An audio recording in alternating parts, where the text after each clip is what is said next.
Agriculture is all about balancing out your costs to make it profitable. The government talks so much about agriculture. You think, oh yeah, it's all about getting a piece of land and start growing stuff.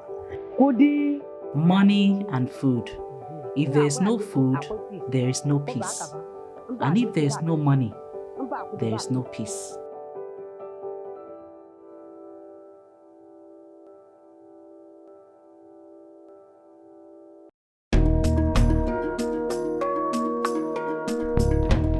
My name is Patience Koku, and I'm a farmer in Nigeria. Basically, it's primary production, so we're producing bananas, corn, we do cowpea, which is black-eyed beans, and some cotton. My name is Ann Iga, and I'm a young farmer. This is Adia Farms. We started farming with poultry in 2018. And then alongside with vegetable. So if you see around, we have organic vegetables, which is what we practice. Health is important, so we use no chemical or fertilizers, except the poultry dumplings. So.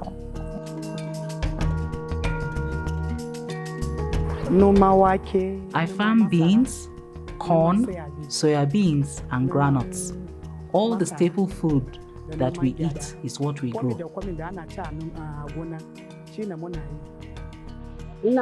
I farm corn, beans, soya beans, yam, and millet.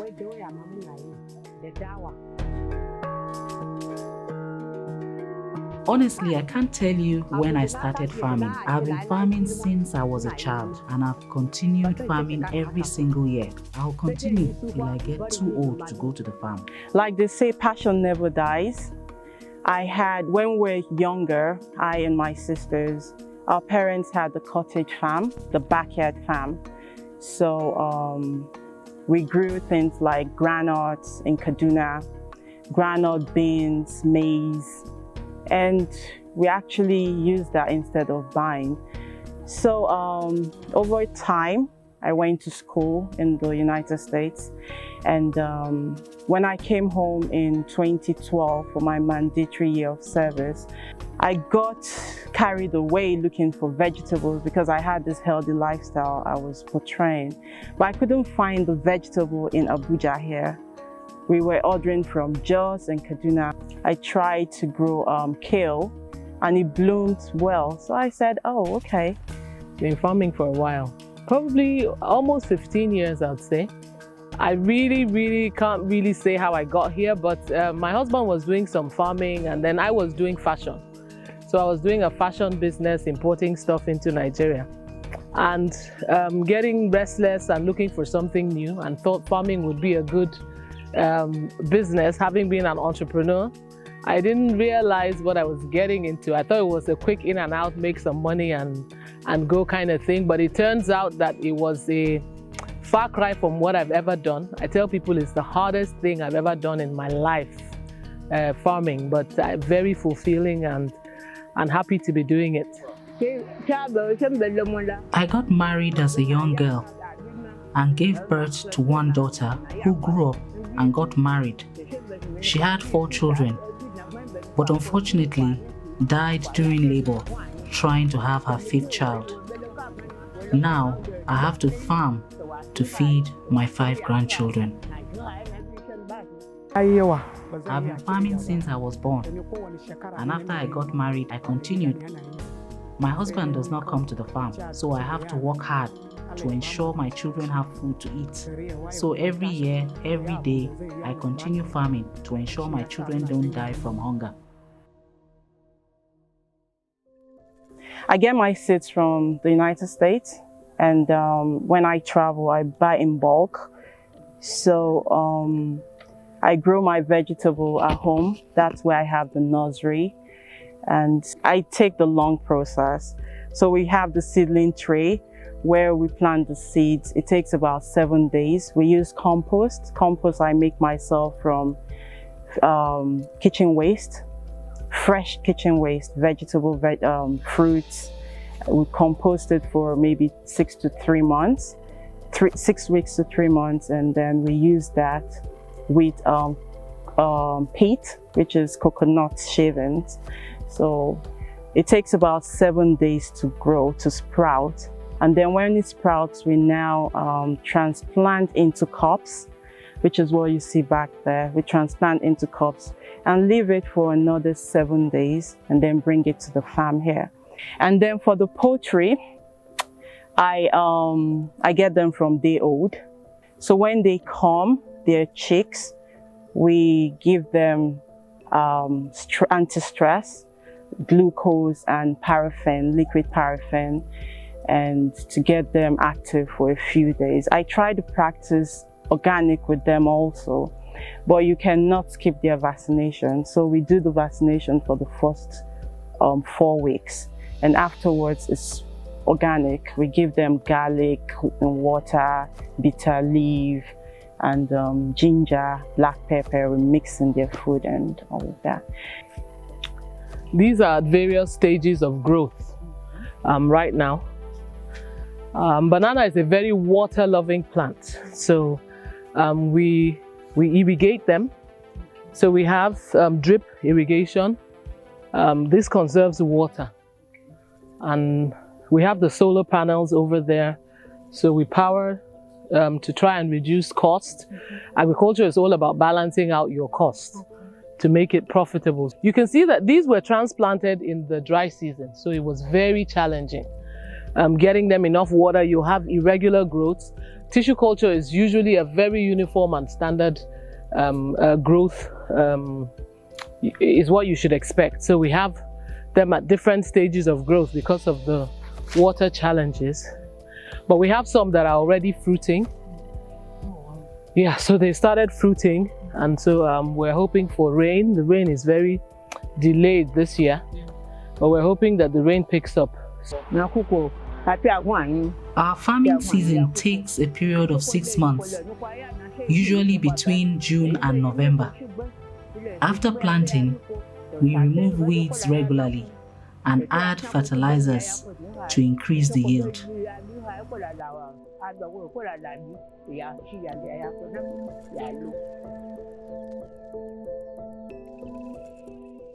This land has been allocated to property developers, but they allowed us to farm on it for the time being. Sometimes, after we have planted on a portion of land, they come without prior warning to take over the land to build estates. They sometimes pay us small money as compensation, but it really doesn't cover the costs we have already incurred. That estate you see there was our farmland before, but it has been taken over. So we really don't have access to land. We just keep managing. The only problem I face is from government agencies. They give us boundaries on where not to farm. We have kept away from it, but they still come regularly to cut down our crops. What do they want us to eat? It is from this farm that I feed my grandchildren and pay their school fees. I think that the challenges, I would say broadly, agricultural challenges are, well, agriculture is challenging everywhere in the world. I'm a member of the Global Farmer Network, so I know, what farmers suffer in other countries. But in Nigeria, I would say that particularly access to finance, a lack of support generally from, you would be doing basically everything on your own, and there'd be no subsidies and so on. So those are key factors. Also, access to technology. It's important to leverage on what exists in the world and be able to transfer technology, because there's a lot of advancements in other countries that we could benefit from, that we would just need a bit of networking to bring the right technology to bear.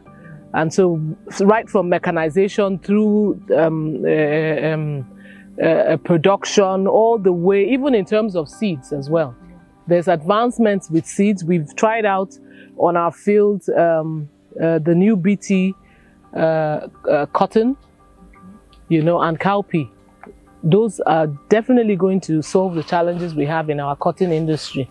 And if you bought beans this year, You can see that beans is like 850 naira for the first time ever. And that's because of pest infestation. So we grew about 2 hectares of cowpea, regular cowpea, in one part of our field. We didn't harvest anything, absolutely nothing. We just had to send the cows in. We need fertilizers and money to pay for farm labor. You know, sometimes we get tired of working on the farm every day, and so we need help on the farm through laborers to help us improve our productivity. When you think of challenges, we usually think maybe government, but that's not the only thing. As a female farmer, you have people who want to take advantage of you a lot, who feel maybe you don't know so much. And truth be said, I was a bit naive when I started agriculture, especially the poultry. I have been dealt with, but your challenges never define who you are. You move on and continue. I had a consultant in 2018 whom I felt so comfortable with, and the contract was signed. Contract means nothing in Nigeria.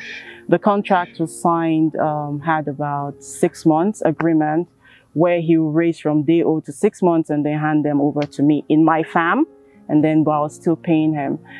But he duped me, left me at 4 months with pullets I knew nothing about, apart from what I had read. But I had to rise up to it, and we raised them up till a year plus. And then we have a developer coming close to the farm, building estates. They were blasting rocks. Of course, they came here and told us to move, but my chickens are in battery cages. They are stationary, we can't move them. So, and I had over 2,000 chickens. So they blasted rocks on the 7th of January, and it killed almost half of the beds. And layers are they're a bit sensitive. So once we had that issue, they stopped. We left 47 crates to 9 crates. We dropped. And it took a month to build back up. We couldn't. We got to 12 crates and we had to make the difficult decision to sell. They were like pets because we had them from day old to almost 72 weeks, and we had to sell them off. And I took a break before I started this again this year. We plant crops and land developers come and uproot them. Can't you see that estate there? That used to be our farm before we were driven away. We keep explaining to them that we need to farm to survive. Government does not help us. If we have no land to farm, our children will die from hunger. They also need to go to school. It's from this farming that we're able to pay their school fees. If we have no farm to go to and our children are dying from hunger, we might be tempted to steal and end up being imprisoned. So government should look into this matter. I think farming is addictive. It has a way of sucking you in, and once you're in, you're stuck. You know, because you're always just hoping that, but it's absolutely addictive, and if you don't love it, you can't do it. I say that absentee farming doesn't work. You can't have a farm and not go there and just send money there. You're just throwing your money away. So you have to love what you do in order to be able to do it well. Yeah, so I absolutely love what I do. I love it. It's therapeutic for me. I come here twice a week, on 3 times a week, Tuesdays, Fridays, and Saturdays. And I do my vegetable myself. I make sure also my attendants with the poultry handle it well. So it's therapeutic. Yeah, it's stress-free. I love farming because I didn't go to school. It is from farming that I get money to buy firewood, provide food for my grandchildren, and pay their school fees.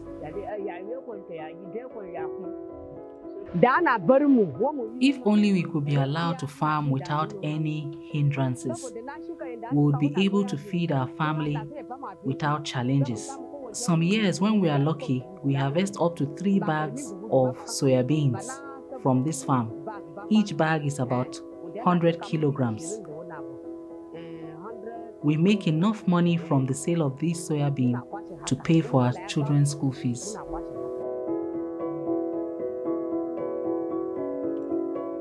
The farming season can sometimes be very uncertain. If we could get support to learn a skill or trade, it will really improve our standard of living and help us to meet our children's needs. Plans for the future is to grow the farm to be bigger than this, increase my clientele. My target market has always been those interested in healthy products. So I want to grow it more. I have a space there for goats. So I want to eventually start there later this year. And we started with Block A for the poultry. Within a year, we built Block 2. And we expect, the farm is sitting on a 3 hectare, so it spreads to the back. So we expect to expand if God gives us life. So we hope that we can at least affect our national food production quotas significantly through the different things that we do. Our company, one of our companies, is called 1 Hectare 1 Family, and we link smallholder farmers with access to finance, mechanization, just the whole closed system, so that you can produce better and be able to be more efficient. Because if Nigeria is not able to produce more from less land, less input, less everything, we won't be able to feed ourselves. And the smallholder farmers are the majority of the people that are working in agriculture. So unless we're able to have them improve their yields, because in many countries in the world, corn is 14 tons per hectare. Nigeria, was still struggling with 1 ton.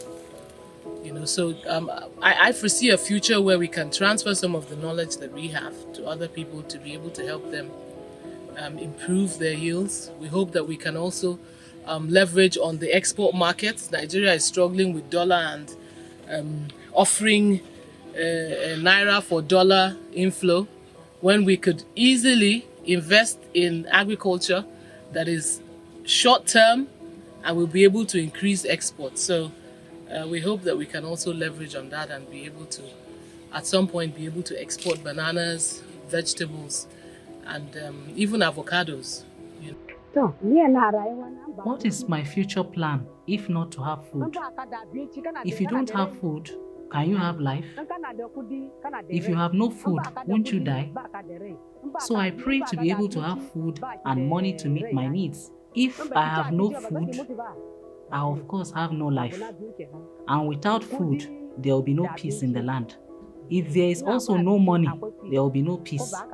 So food and money to meet our daily needs is very important. The government talks so much about agriculture. You think, oh yeah, it's all about getting a piece of land and start growing stuff. If you're naive, you fall into a trap, because one, agriculture is expensive. You have to source your land and know what you're getting into. So for young people, they should learn more, think about what they want to do in agriculture. Why? You must have a passion for it before you get into it. And it's not all about green fingers or brown fingers. I knew my parents had green fingers, but I never knew I had it until I started. So if you don't start something, you would not know. So my advice is, forget the challenges, but equip yourself. Know what you're getting into. My advice to the youth is that they should support their parents on the farm when on holidays, so that they can know how to grow crops and feed future generations. Nowadays, even after graduating from school, there are no jobs, so it is wise for our youth to engage in agriculture. I'd say go for it. I would say keep improving yourself, keep networking, because the more you network, the more you have access to information that helps you. Keep studying. I think that the phones, Android phones, people use for mostly Facebook and WhatsApp. I learn a lot of things by shared information. So research, continue to research and keep pushing and be consistent. We've done this for many years. It's a long way coming to where we are. But if you continue to push, you will eventually find the growth and the profitability that is needed. So I encourage, young farmers to keep at it. Reach out to people who are doing it, who have experienced things that you don't need to go through if you just are able to get the right information. Young women should learn how to farm, even if they go to school. Farming will help them to be independent instead of begging for handouts. Farming is the only way for the poor to survive.